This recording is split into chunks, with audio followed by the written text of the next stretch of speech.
With Doubtnut, get instant video solutions to all your maths, physics, chemistry, and biology doubts. Just click the image of the question, crop the question, and get instant video solution. Download Doubtnut app today.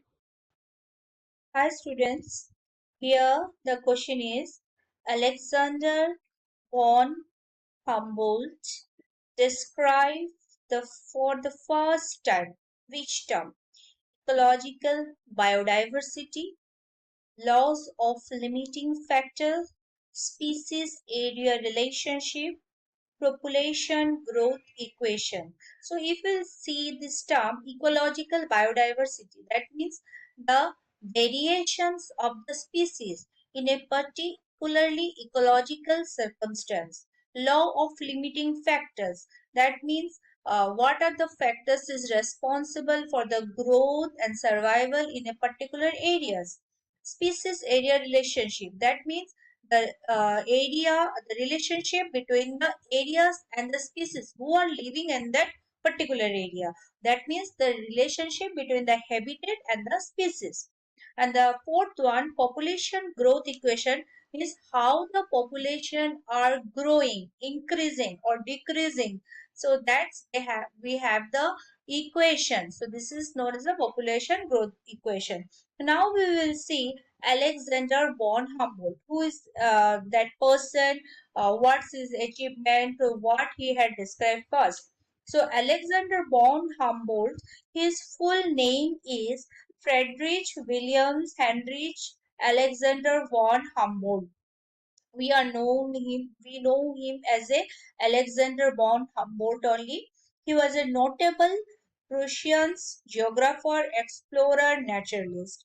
He is widely recognized for his work, especially in the botanical geography. So he works in especially the botany, and in the botanical geography, that means in the studies of botany where we are using the geography like a climatic conditions, then how the species are going, whatever the variation is happened. So his work especially in the part of botanical geography where the climates area and everything will be depending on related, and there is a related with the terms plants. And now we will see what's the work and he has done. So that the great German naturalist or the geographer Alexander von Humboldt, he observed the species area relationship first when he was doing the research by doing some experiments in South America's jungle. So when he was roaming in the South America's jungle, at that time he was doing some experiment, and he was finding some observation skill like that species area relationship. So exactly what is the species area relationship?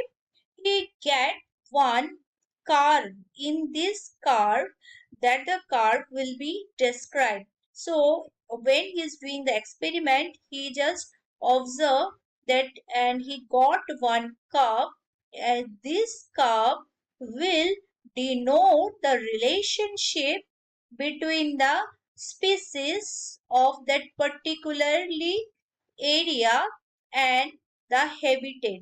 So there is a relation between the habitat or the area where they are living and species. And he had given the name that species area relationship.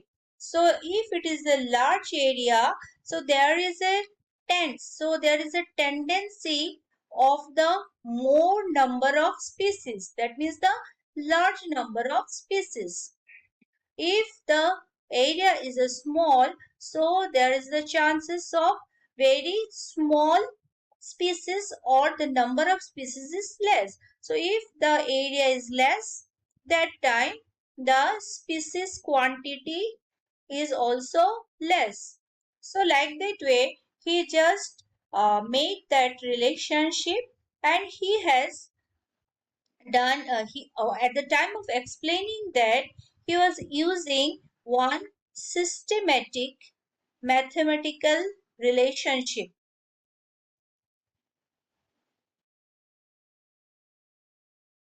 relationship for explaining that terms, or describing the ecology and the natures and the species and the relationship between how they are growing, what is the reason behind the numbering, so and what is the number behind the decreasing. Everything he is explained by using that forum that is known as the species area relationship. So Alexander von Humboldt described for the first time, that is species area relationship. Thank you. For class 6 to 12, IIT JEE and NEET level. Trusted by more than 5 crore students. Download Doubtnut app today.